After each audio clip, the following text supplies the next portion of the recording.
Bagaimana mungkin musuh Rasulullah yang paling berbahaya justru berubah menjadi pedang Allah?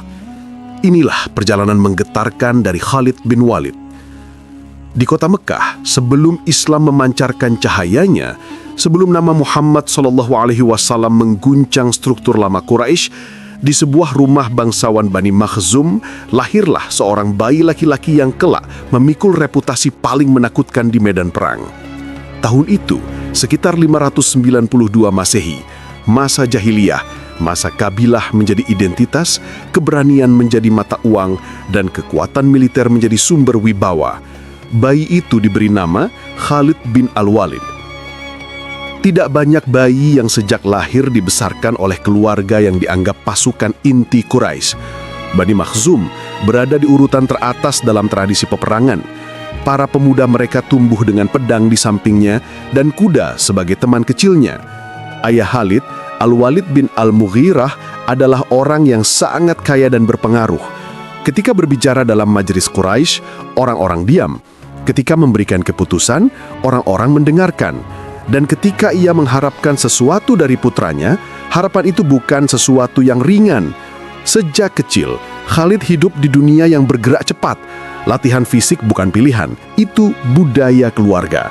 Ketika anak-anak lain bermain dengan tanah, Khalid diberi pedang kayu.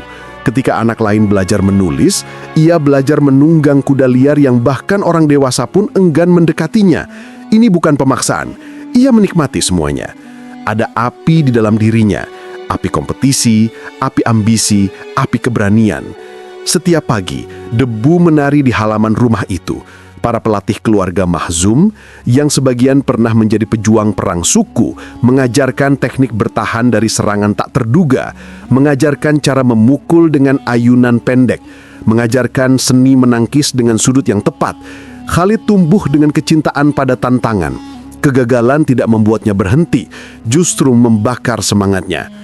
Tetapi ada satu latihan yang paling membentuk dirinya, berkuda. Di Jazirah Arab, kavaleri adalah inti kekuatan. Khalid mempelajari bagaimana membaca gerakan kuda, kapan ia harus mempercepat, kapan ia harus memutar, kapan ia harus menekan lawan dari samping. Bayangkan seorang pemuda yang berlari bersama kuda, menahan sempar sabir dan menolak berhenti meski pelatihnya berkata cukup. Tetapi tidak ada yang berlebihan. Ini hanya potret masa kecil yang penuh disiplin, bukan romansa. Khalid tumbuh menjadi remaja yang tinggi dan atletis. Ia kuat, gincah, dan cepat membaca situasi. Dan sifat itu membuatnya cepat dikenal sebagai salah satu pemuda terbaik Quraisy. Ketika konflik antar suku terjadi, suatu hal yang sangat umum di Jazirah Arab, Khalid mulai diberi kesempatan ikut serta. Ia mengikuti pertempuran-pertempuran kecil bersama para pemuda Makhzum. Dalam pertempuran itu, kemampuan militernya muncul dengan jelas. Ia berani mengambil resiko, tetapi bukan tanpa perhitungan. Ia tidak gegabah, ia tidak sembarang menerjang. Ia membaca pola pergerakan lawan, memanfaat celah kecil, dan memberi tekanan di titik paling rapuh musuh. Reputasinya naik perlahan, seperti bara yang semakin terang setiap kali disentuh angin. Orang-orang mulai mengenalnya sebagai pemuda cerdas, bukan hanya pemuda kuat. Orang Quraisy sangat bangga memiliki sosok seperti itu.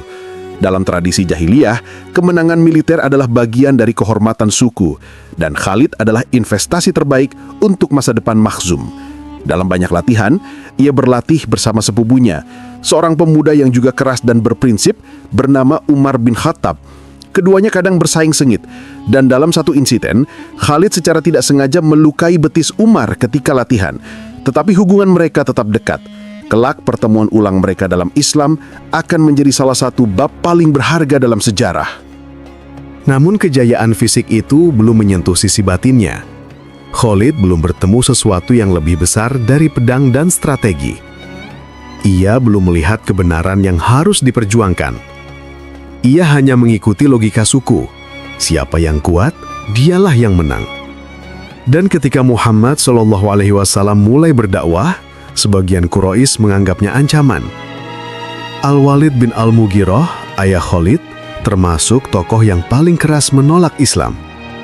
Ia menilai bahwa ajaran baru ini akan menggoyahkan tatanan sosial Quraisy, melemahkan pengaruh mereka, dan memecah suku-suku. Khalid, sebagai anak muda yang setia pada kehormatan keluarga, tentu saja mengikuti garis sikap ayahnya. Tetapi pada masa awal dakwah Islam, Khalid belum menjadi musuh utama. Ia baru tampil sebagai lawan besar ketika tiba masa perang. Dan perang pertama yang benar-benar mengangkat namanya adalah Perang Uhud pada tahun 625 Masehi. Di lereng Uhud, kaum muslim awalnya unggul. Barisan pemanah berada di atas bukit dan perintah Rasulullah jelas, jangan tinggalkan posisi apapun yang terjadi.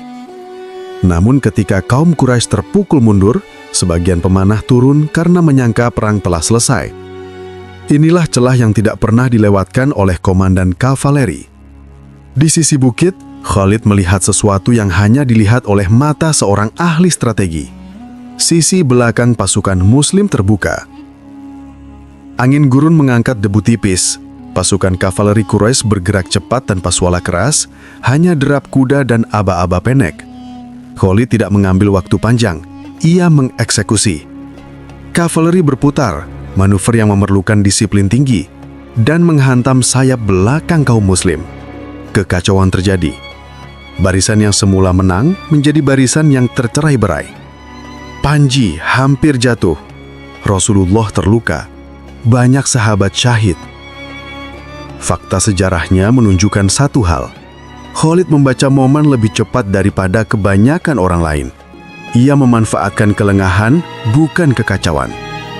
Setelah perang selesai, seluruh jazirah berbicara tentang kejeniusan Khalid di Uhud. Dan selama beberapa tahun setelah itu, ia tetap menjadi salah satu tokoh paling berbahaya bagi kaum muslim. Namun, setiap kemenangan membawa pertanyaan, dan pertanyaan itu tumbuh pelan-pelan di hati Khalid. Setelah perjanjian Hudaibiyah, situasi menjadi damai sementara. Khalid memperhatikan perkembangan umat Islam. Ia memperhatikan sikap Muhammad SAW yang lembut namun tegas. Ia melihat bagaimana umat Islam justru semakin kuat meski kekuatannya tidak diukur dengan jumlah senjata atau jumlah suku. Semakin ia mengamati, semakin ia merasa ada sesuatu yang tidak biasa di sini. Dalam satu riwayat, ia berkata kepada dirinya sendiri, "Aku telah menghadapi Muhammad dalam banyak peperangan. Aku tidak pernah melihatnya kalah dengan kekalahan yang benar-benar mutlak. Selalu ada sesuatu yang membuat barisannya tetap hidup." Ini bukan kalimat seorang musuh yang frustasi. Ini kalimat seorang analis, seorang ahli strategi yang mulai menyadari bahwa ada faktor yang tidak bisa ia hitung. Hatinya mulai goyah dari keangkuhan. Dan goyahan itu berubah menjadi keputusan ketika ia bertemu berita tentang beberapa tokoh Quraisy lain yang telah masuk Islam. Teman-temannya yang cerdas, Utsman bin Tolhah, Amr bin Al-As, juga mulai bergerak menuju kebenaran. Khalid pun memantapkan hati. Ia meninggalkan Mekah. Ia menunggangi kudanya menuju Madinah. Perjalanan itu panjang. Hanya suara langkah kuda, nafas yang dalam, dan hati yang penuh tanya. Dan ketika ia sampai di Madinah, ia masuk menemui Rasulullah. Ia tersenyum kepadanya, senyum orang yang tahu bahwa hidayah telah tiba. Khalid berkata, "Wahai Rasulullah, aku telah menentang engkau dalam banyak peperangan." Rasulullah menjawab, "Islam menghapus seluruh dosa-dosa yang lalu." Dan sejak hari itu, Khalid bukan lagi musuh. Ia menjadi bagian dari tubuh umat Islam. Bukan sekedar bagian, ia menjadi pedang umat. Kesempatan pertama Khalid menunjukkan kapasitas barunya datang di Perang Mu'tah. Ini bukan perang antar suku, tetapi perang melawan kekuatan besar, Kekaisaran Romawi. 3 panglima muslim gugur berturut-turut. Bendera perang hampir jatuh. Dalam kekacauan itulah Khalid maju. Ia tidak datang sebagai penyelamat dramatis. Ia datang sebagai seseorang yang tahu apa yang harus dilakukan. Ia mengambil bendera, ia mengubah formasi berkali-kali, ia menipu musuh dengan pergantian posisi komandan. Ia membuat Romawi mengira bala bantuan Muslim tiba. Padahal pasukan Muslim sedang menahan maut. Perang itu berakhir dengan mundurnya pasukan Muslim dalam keadaan selamat. Dan Rasulullah menyambut mereka, lalu berkata tentang Khalid, "Dia adalah Saifullah al-Maslul, pedang Allah yang terhunus." Banyak gelar panglima dalam sejarah dunia, tetapi tidak ada gelar yang keluar langsung dari Rasulullah kecuali ini. Setelah itu, perjalanan militernya meledak. Bukan karena ia menjadi manusia super, tetapi karena kecerdasannya menemukan panggung. Pada Fathu Makkah, Khalid memimpin sayap selatan. Pergerakannya cepat dan minim konflik. Mekah ditaklukkan tanpa perang besar. Di sini, Khalid melihat kota tempat ia lahir akhirnya bersujud kepada Allah. Ada rasa haru yang tidak ia ungkapkan, tetapi para sejarawan menggambarkan matanya tampak dalam pada hari itu. Pada Hunain, ketika kaum muslim sempat terguncang karena serangan mendadak di lembah, Khalid memimpin stabilisasi pasukan. Dalam situasi yang penuh kekacauan, ia melindungi sayap sambil bertahan dari hujan panah. Dalam perang itu ia terluka parah, tetapi tetap teguh mengatur formasi. Pada Taif, ketika pengepungan berlangsung keras, ia tetap berada di garis depan, memperbaiki posisi dan mengatur strategi bertahap. Kemudian dalam masa Abu Bakar, datang tantangan besar, perang Riddah. Banyak suku memberontak, ada yang menolak zakat, ada yang mengaku nabi, ada yang kembali kepada kekafiran. Disinilah jenius strategisnya benar-benar terlihat. Ia tidak menyerang secara brutal, ia memetakan suku-suku, ia melihat mana yang paling berbahaya, ia memecah kekuatan musuh dari akarnya. Dan puncaknya adalah ketika menghadapi Musailamah Al-Kazzab di Yamamah dalam pertempuran paling brutal di Jazirah Arab. Banyak hafiz Quran gugur. Pertempuran itu keras, menyesakkan, dan bagi sebagian besar sahabat meninggalkan trauma. Tetapi akhirnya Musailamah tewas dan pasukannya bubar. Setelah stabilitas kembali, Abu Bakar menggerakkan ekspansi Islam ke dua kekaisaran besar, Persia dan Romawi Timur. Khalid memimpin banyak operasi melawan Persia. Di Irak, ia memenangkan serangkaian pertempuran yang dicatat sejarah karena kecerdikannya. Walaja, Ulais, Hira, dan lainnya. Bukan semata-mata kemenangan, tetapi cara ia menang. Itu yang membuat namanya membesar. Pada satu waktu, ia memimpin pasukan melintasi jalur gurun keras menuju Syam. Perjalanan itu sangat berat. Namun ia memecah kelompok, membagi air, mengatur ritme perjalanan, dan semuanya selamat hingga tiba di medan baru. Di Syam, panglima utamanya adalah Abu Ubaidah bin Jarrah. Tetapi Abu Ubaidah adalah pribadi yang lembut. Ia tahu kemampuan Khalid. Mereka bekerja sama, dan di satu pertempuran besar, Yarmuk, kerjasama ini menumbangkan kekuatan Romawi. Yarmuk bukan kemenangan mudah, itu perang panjang. Tetapi ketika sejarah menulis, nama Khalid tidak bisa dipisahkan dari hari itu. Namun kebesaran nama sering membawa resiko. Orang-orang bisa salah fokus. Khalifah Umar melihat sesuatu. Masyarakat mulai mengagumi sosok Khalid terlalu besar. Ada kekhawatiran bahwa kemenangan umat akan disandarkan pada manusia, bukan pada pertolongan Allah. Umar mengambil keputusan yang paling berat dalam hidupnya, mencopot jabatan Khalid sebagai panglima. Namun disinilah keagungan Khalid yang sejati muncul. Ia tidak marah, ia tidak menantang, ia tidak menuntut, ia tidak membalas. Ia berkata, "Aku berperang bukan karena Umar. Aku berperang karena Allah."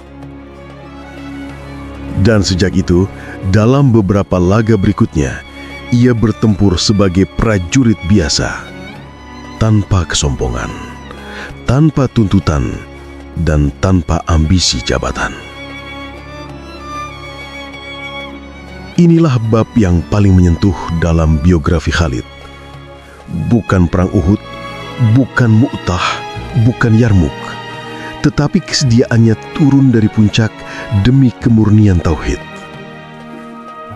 Menuju masa wafatnya, tubuh Khalid penuh luka. Tapi pada hari-hari terakhirnya, ia terbaring di ranjang sederhana di Homs, Suriah. Ia menatap garis-garis bekas luka di tubuhnya dan berkata, "Aku telah ikut lebih dari 100 pertempuran. Tidak ada sepotong pun di tubuhku kecuali ada luka pedang atau tusukan. Tetapi hari ini, aku mati di atas ranjang seperti matinya unta. Ia tidak menyesal. Ia hanya menyampaikan betapa ia selalu menginginkan syahid. Tetapi Allah menakdirkannya wafat dalam keadaan tenang, seraya meninggalkan dunia dengan jasa besar untuk umat. Ketika kabar wafatnya sampai kepada Umar menangis. Ia berkata, wanita tidak akan lagi melahirkan yang seperti Khalid. Begitu panjang jejaknya, tetapi ringkasan pelajarannya tetap sederhana. Kemenangan bukan tentang jumlah, bukan tentang kekuatan fisik, bukan tentang keturunan. Kemenangan adalah pertolongan Allah, dan Allah menolong siapa yang tulus. Khalid bin Walid telah menunjukkan semua itu. Dulu ia musuh, lalu ia sahabat, lalu ia panglima, lalu ia hamba, dan ia wafat sebagai seorang mukmin yang meninggalkan nama yang tidak mungkin hilang dari sejarah.